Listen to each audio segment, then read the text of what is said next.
제가 치석을 제거하는 동안에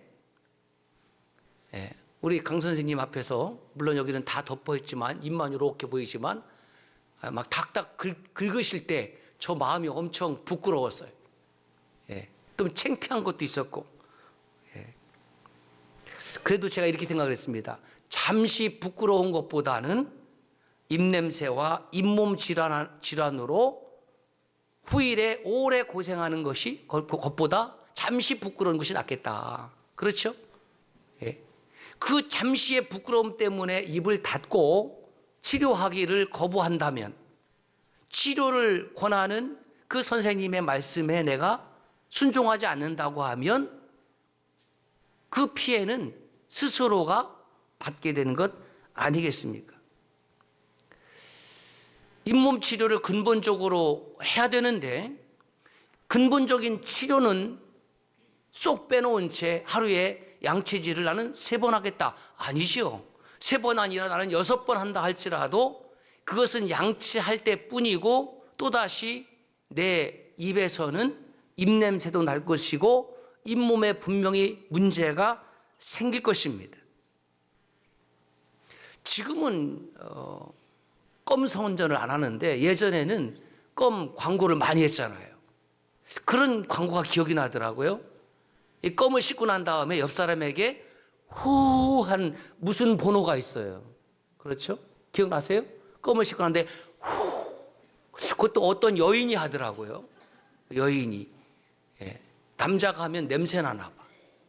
자, 여러분, 지금 여러분의 치아는 건강하십니까? 여러분 입냄새는 나지 않습니까? 저는 안 나는데요. 이런 분들은 지금 옆에다가 시작하면은 후 한번 해보세요. 내 예배 안 드린다. 내 예배 안 드려. 예배당에 갔더니 별걸 다 시킨다. 자, 한번 해볼까요? 하나, 둘, 셋. 지금 어디다 대고 지금 호를 하고 있는 거예요. 어디다 대고. 안 하죠. 그러니까 옆 사람에게 예의도 아니고 나도 입냄새가 날 거라고 생각을 하니까 여러분들이 그걸 하지 않잖아요.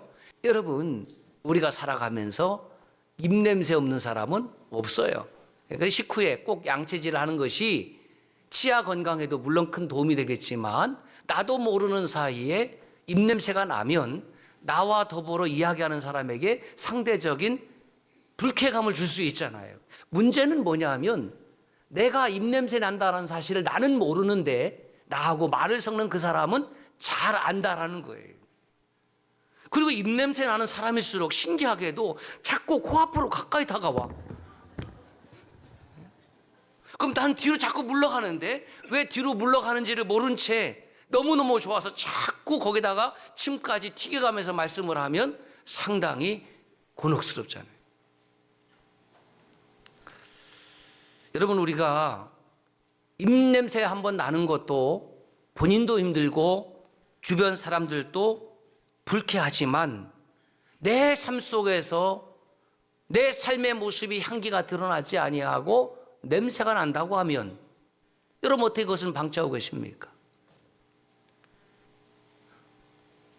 아무리 칫솔질을 하고 향기 나는 껌을 씹는다 할지라도 그것은 일시적인 것이고 근본적으로 치료가 되지 아니하면 끊임없이 냄새가 나는데, 우리의 일상의 삶이, 우리의 그리스도인들의 삶이 바로 그런 것과 똑같지 않느냐라는 겁니다. 예배 한번 드리고 찬송 한번 하고 기도 한번 하고 나면 나는 아무 문제 없는 것처럼 다니지만 결국 내 믿음의 깊은 뿌리는 서서히 중치가 들어서 썩어가고 있음에도 불구하고 눈에 보이지 아니하니까, 우리 모두 입을 꼭 다물고 있으면 아무리 유능한 치과 원장님이라 할지라도 내가 입을 스스로 벌려서 저를 치료해 주세요라고 벌리지 않는다면 어떻게 이 치료를 할 수가 있겠습니까? 우리가 하나님 앞에서 지금 살아가는 모습이 마치 겉으로는 깨끗하고 겉으로는 향기 나는 것 같지만 그 속에 들어가면 회칠한 무덤 속에 썩은 시체가 가득하듯이 우리의 겉모습은 괜찮잖아요. 저도 가운 입었으니까, 우리 찬양대도 가운 입었으니까 뭔가 괜찮잖아요. 왜 이것을 입었느냐 하면 내 속에 있는 부끄러움을 하나님 앞에서 감추기 위해서 입고 있는 겁니다. 자랑질해서 하기 위해서 입고 있는 것이 아니라, 사람은 살아가면서 냄새 안 나는 사람이 없습니다. 입으로 들어가는 것이 냄새가 나는 것이 아니라 내 속에서 나오는 것이 냄새가 나는 겁니다. 모르겠어요. 제가 독특해서 그런지 어제는 그 욕실에서 이제 씻다가 뭐를 했냐면 코를 풀었거든요. 여러분 코 풀어요, 안 풀어요? 저만 풉니다, 저만. 코를 푸는데 어떻게 푸냐면 다 이거 흥 하고 풀거든요. 자, 자기 코를 한번 손으로 만져보고 느껴본 사람 있으면 손 들어봐요. 아무도 없네. 저만 해봤어요. 코를 휴지를 가지고 풀든지 아니면 세수하면 풀면서 싹 씻잖아요. 그래서 제가 코를 푼 다음에 이 손에다가 휴지를 가지 않고 그냥 욕실에 있으니까 해서 두고 확 풀었어요, 코를. 그 표정들이 좀 이상하신 것 같은데. 자, 코를 풀었습니다. 내 손에 뭐가 묻었습니까? 코가 묻었습니다. 그런데 그 콧물이 어디서 나왔냐면 내 안에서 나온 거더라고요. 물론 그 콧물을 가지고 여러분 보세요, 이 콧물 한번 보세요, 뭐 이런 사람 없죠. 이거는 이제 거의 큰일 나죠. 그런데 다른 사람은 차치하고라도 스스로 코를 푼 저도 그 내 몸에서 나온 그 콧물을 가지고 감상하거나 그것을 보관하거나 그것을 좋아하지 않는다는 겁니다. 제가 느껴봤어요. 끈적이잖아요. 그리고 빨리 물에 손을 씻었다는 것이죠. 저는 지난 9월과 10월 2달에 걸쳐서 카도시 거룩에 대해서 하나님 말씀을 전했습니다. 그 5번째 메시지의 제목이 거룩을 잃은 시대였습니다. 거룩을 잃어가고 있는 시대, 거룩을 잃어가고 있는 이 시대의 성도들, 거룩함과는 아무런 상관없이 그냥 한번 예배당에 도장 찍어 가는 이 시대의 사람들, 그 사람들을 보는 우리의 영적인 의사 되신 주님은 얼마나 아파하실까. 강 원장님, 제가 3번째 치료 예약이 돼 있는데 다음에 가서는 입만 벌리고 갔다가 싹 나올 거예요. 선생님 더 이상 치료하지 마세요. 나는 괜찮습니다. 치료하지 마세요. 입 구경하세요. 입냄새 한번 맡아볼까요? 그런 사람은 없습니다. 내가 보기에는 괜찮아도 그 전문가가 보기에는 아직 치료할 것이 있잖아요.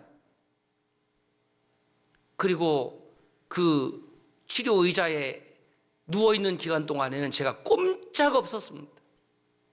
그런 생각도 해봤습니다. 막 드릴러 윙 하고 막 긁어낼 때 그 잠깐 줘보세요. 그 제가 한번 해볼게요. 그런 환자는 있을 수가 없습니다. 나를 온전히 그 닥터에게 온전히 맡겼을 때에 나의 썩은 부분을, 나의 냄새나는 부분을 과감 없이 잘라내버리는 겁니다. 그것을 가지고 저에게 감상을 하고 하지도 않습니다. 치료 중에 가끔씩은 입을 헹굴 수 있는 기회를 주더라고요. 헹구면서 보니까 거기서 피도 나오고요. 그렇죠. 아마 찌꺼기도 나오고요. 그것을 가지고 소중히 여기겠습니까? 우리가 살아가면서 내 삶에서 나오는 이 죄의 찌꺼기들을 여러분 누가 감상을 하겠습니까? 나는 괜찮다고 하지만 내 삶 속에 끊임없이 쌓이는 이 죄의 치석들을 우리 주 예수 그리스도 앞에 가지고 나오면 주님께서 십자가의 수술대 위에 누이시고 하나님의 말씀으로 오늘 또 깨끗게 하시고 정케 하시고 온전케 하시고 새롭게 하실 줄로 믿습니다. 3번째 갈 때 잘 부탁드립니다. 그 2번째 치료받고 났더니 우리 강 선생님이 그렇게 말씀을 하셨어요. 목사님, 지난번보다 치석이 적게 나왔습니다 라고 말씀하시지 않고, 목사님, 지난주보다 치석이 더 많이 나왔습니다. 그 얘기를 듣는 순간 또 얼굴이 화끈거렸습니다. 여러분들이 살아가는데 지금 별 불편함이 없어서 그럴지는 몰라도 이거 잇몸 치료를 받아야 되는구나. 내가 살아가는데 별 불편함이 없다 할지라도 하나님께서 말씀하시기를 너는 예수 그리스도의 십자가 앞에 나와서 너의 죄의 문제를 근본적으로 치료받아야 된다. 지금 당장 치료받지 않으면 큰 문제는 없을지 모르지만 장차 후일에 심한 치통을 앓거나 잠을 이루지 못할 정도로 고생할 수 있잖아요. 지금 여러분 괜찮다고 해서 괜찮은 것이 아니라 우리가 예배를 통해서 하나님의 말씀을 통해서 기도와 찬송을 통해서 저와 여러분들의 영적으로 정신적으로 삶에서 드러나는 썩어진 부분을 도려내고 파내지 못한다고 하면 우리는 결국 냄새나는 사람으로 살아갈 수밖에 없다는 것입니다. 우리 여성들은 이 치아를 보호하고 있는 입이 있잖아요. 이 입에 대해서 엄청 많이 신경 쓰더라고. 그렇죠? 예. 우리 남자들은 참 편하긴 해. 그렇죠? 바를 게 없으니까. 근데 여성들이 쓰는 루즈도 그게 가격이 천차만별이고 색깔도 엄청 많아요. 예. 참 여성들은 힘드신 존재 같아. 예. 그래갖고 이렇게 싹 바르면은 제가 아내 거를 싹 보니까 냄새도 좋아야 되겠더라고요. 그래서 이제 바르잖아요. 쏙 바르고 쏙 바르고 이것도 꼭 한번 해보고 싶더라고요. 저도. 예?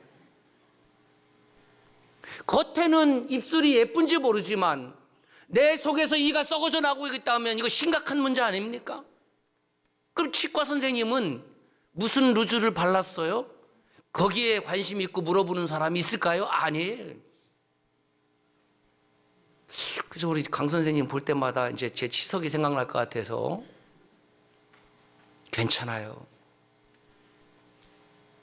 내가 겉으로는 깨끗하고 겉으로는 문제없어 보이는 것 같지만 내 입을 열면 그 속에 어마어마한 치석이 있는 것처럼 저와 여러분 누구든지 예수 그리스도 앞에 서면 우리가 알지 못하고 깨닫지 못하는 그 죄의 치석들이 더덕더덕 붙어있는 삶이 있다는 것이죠. 주님, 오늘 또 주의 말씀으로 저의 죄의 찌꺼기를 제거해 주시기를 원합니다. 제가 하나님 앞에 성결된 그리스도로 살기를 원합니다. 세상의 소금과 빛으로 살기를 원합니다. 예수님 당시에도 그랬습니다. 소위 대제사장, 레위인, 사두개인, 바르새인, 서기관, 율법학자 그 등등 모든 사람들은 당대의 종교인들 또는 종교 전문가들이었습니다. 그런데 주님께서 그들을 향하여 무엇이라고 말씀하셨냐면 복이 있도다라고 말씀하신 것이 없어요. 당대의 종교인들을 향하여 복이 있도다라고 하신 말씀이 없습니다. 여러분, 우리는 어떤 시대에 지금 살아가고 있나 하면 복을 선포하고 은혜를 선포하면 아멘 하지만 화를 말하면 노멘 이야기를 합니다. 듣기 싫어합니다. 그런데 오늘 주님께서 뭐라고 말씀하셨습니까? 보세요. 화 있을진저. 이게 무슨 뜻입니까? 너희에게 화가 있도다. 아니, 주님은 우리에게 복을 주셔도 현찮은 분인데 내게 지금 은혜를 주셔도 현찮은 분인데 아니 화가 있으라니 듣는 사람 기분 나쁘네. 치과에 가서 괜찮습니다. 이제는 치료가 다 끝났습니다. 정기적으로 와서 검사 받으세요. 라고 할 때까지 저는 계속 갈 겁니다. 그런데 치료를 중단하고 나서 이제는 괜찮습니다. 건강합니다. 복 받으세요. 은혜 받으세요. 그렇게 이야기한다면 그 치과 의사는 정말 악한 치과 의사죠. 환자가 비록 조금은 아플지라도 잇몸에서 조금 피가 난다 할지라도 그것은 고의적으로 피를 나오도록 하는 것이 아니라 치료의 과정에서 발생하는 불가피한 것 아니겠습니까? 우리가 하나님을 섬긴다는 것이 무엇입니까? 하나님 앞에서 내 죄를 낱낱이 고해놓고 깊숙이 물들어 있는 죄의 문제를 건드리면 때로는 마음이 아프기도 하고 상하기도 한다 할지라도 결국 나의 영혼을 위한 것이기 때문에 하나님 철저히 판해 주십시오. 죄의 뿌리가 깊숙이 내 삶 속에 들어와 있습니다. 내 삶 속에 죄의 문제가 너저분하게 널려 있습니다. 하나님 카도시 커트해 주세요. 저를 정결케 해 주세요. 저를 성결케 해 주세요. 그것이 우리의 오늘 신앙의 모습이어야 되지 않겠는가?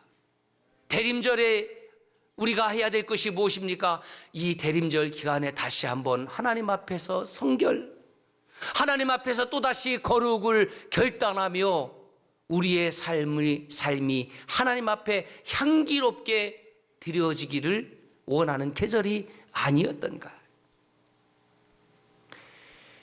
주님은 당시의 종교인들을 향하여 외식한다 그랬습니다. 외식이 뭐냐면 안과 밖이 다르다라는 거예요. 회칠한 무덤처럼, 무덤에 회를 칠해놨으니까, 하얀 반죽을 칠해놨으니까 깨끗하잖아요. 그런데 그 안에는 냄새가 가득하듯이, 우리가 겉으로는 깨끗한 것 같지만 그 속에는 탐욕과 욕심이 방탕한 것이 그득해서 그것이 밖으로 흘러나오고 있으니 주님께서 그것을 통렬하게 지적하고 계시는 겁니다. 그것을, 그 말씀을 듣고 깨달아서 돌이키면 그것은 화 있을진저가 아니라 그것이 복이 되는 것인데, 그래서 깨달았어요.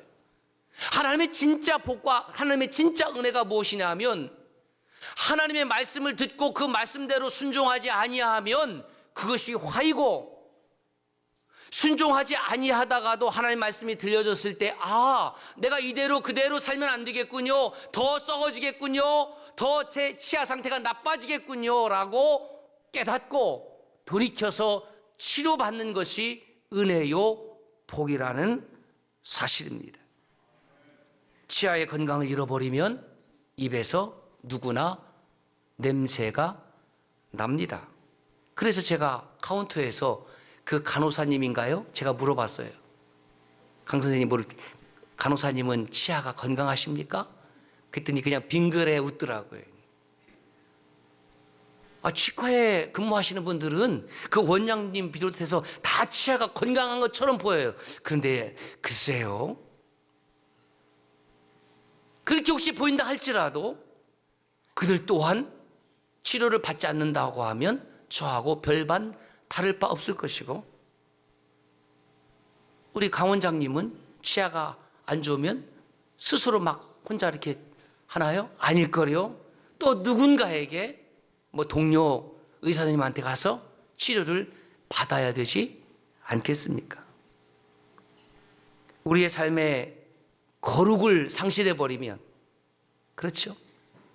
그리스도인의 삶에 거룩을 상실해 버리면 그 거룩함이 어떻게 채워지냐면 우리의 믿음과 기도와 찬송, 말씀으로 매일 새롭게 하지 아니하면 우리도 결국 냄새나는 삶을 살 수밖에 없을 뿐임을, 각종 뉴스를 통해서 가끔씩 들려오는 종교 전문인이라는 사람들의 그 방탕한 모습, 내 속에 탐욕이 차고 넘쳐서 밖으로 흘러나왔어. 그 흘러나옴이 방탕인데 그 모습이 어디에서 비롯된 것이냐? 결국 거룩함을 잃어버렸기 때문에. 믿음의 건강성을 잃어버리면 결국 그렇게 밖에 드러나서 다른 사람들에게 악취가 나고 다른 사람들에게 비난을 받는 것입니다. 하나님께서 에레미야 선지자를 통해서 이렇게 말씀하시잖아요. 같이 읽어볼까요? 시작. 만물보다 거짓되고 심히 부패한 것은 마음이라 누가 능히 이를 알리오마는. 우리의 육신의 질병이라는 것은 눈에 보여서 정확하게 알 수 있지만 내 마음에 부패된 것은 누가 할 수 있습니까? 하나님이 아시는 겁니다. 눈에 보이는 문제는 그렇게 심각하게 생각을 하면서도 눈에 보이지 아니하는 내 영혼의 질병, 내 영혼이 썩어가고 있는 것은 깨닫지 못하고 그냥 그렇게 방치합니다. 내가 방치해도 큰일이지만 하나님께서 방치하는 것, 그것을 내어버려 둠, 한자로 유기라고 하는 겁니다. 그러므로 우리가 기도하고 찬송하고 예배 자리를 지키는 이유가 무엇입니까? 하나님, 나를 내버려 두지 마세요. 나를 내버려 두지 마시고 언제나 하나님 말씀과 기도와 찬송을 통해서 저를 스캔해 주시고, 특별히 말씀이 들려질 때에 저의 상한 부분이 있다면 고쳐주시고 썩은 부분이 있다면 잘라내 주시고 저를 말씀으로 새롭게 하여 주옵소서. 이것이 건강한 그리스도인의 자세라는 것입니다. 오늘 하나님께서 저와 여러분에게 원하시는 것이 무엇입니까?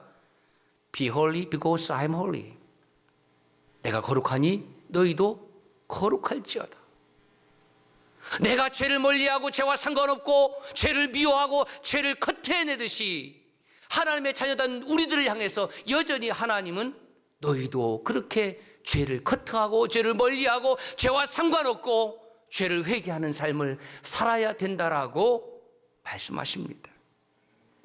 데살로니가전서 4장 3절에 하나님의 뜻이 분명합니다. 하나님의 뜻은 이것이니 너희의 거룩합니다.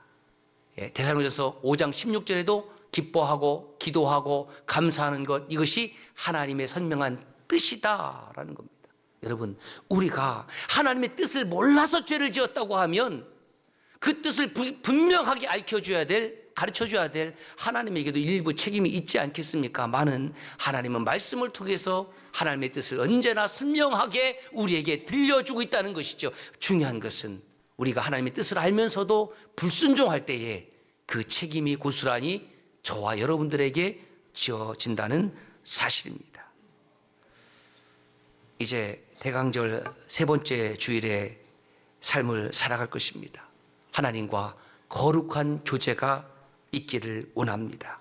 그저 주일 되어서 자기 습관의 만족을 위해서 왔다 갔다 하는 그런 썬데이 크리스찬을 여러분 그만 지향하시고 이제는 내려놓으시고, 하나님 저를 고쳐주세요. 저의 이 병든 모습을 고쳐주시고 항상 기뻐하고 항상 기도하고 범사에 감사하는 삶으로, 그 거룩한 삶으로 저를 회복시켜 주십시오. 그리스도인이 그래서 가장 행복한 순간이 언제인가 이렇게 정리했습니다. 그리스도인이 가장 행복함을 만끽할 때는 하나님께 자신을 거룩한 산 제물로 드리는 시간이다. 예배를 통해서 거룩하신 하나님께 예배를 드리는 하나님과의 영적인 교제 시간이 행복하지 않는데 어떻게 우리의 삶이 행복한 삶으로 가득 찰 수 있겠습니까? 성부, 성자, 성령 삼일체 하나님을 향하여 우리의 몸과 마음을 산제물로 드리는 이 영적 예배가 기쁨의 예배요, 감사의 예배요, 행복한 예배요, 거룩한 예배가 될 때에 그 삶이, 그 은혜가 여러분의 일상적인 삶으로 이어질 줄로 믿습니다. 대림절은 하나님께서 자기의 영광의 보좌를 비우신 계절입니다. 그렇다면 우리는 무엇을 비워야 할까? 나도 모르게 찾아온 내 안에 탐욕, 나도 모르게 내 안에 드러나는 방탕함이 있다면 그것 잘라버려야 되지 않을까? 그래서 이렇게 정리를 했습니다. 시작. 하나님의 비움은 은혜요, 사람의 비움은 회개의 삶이다.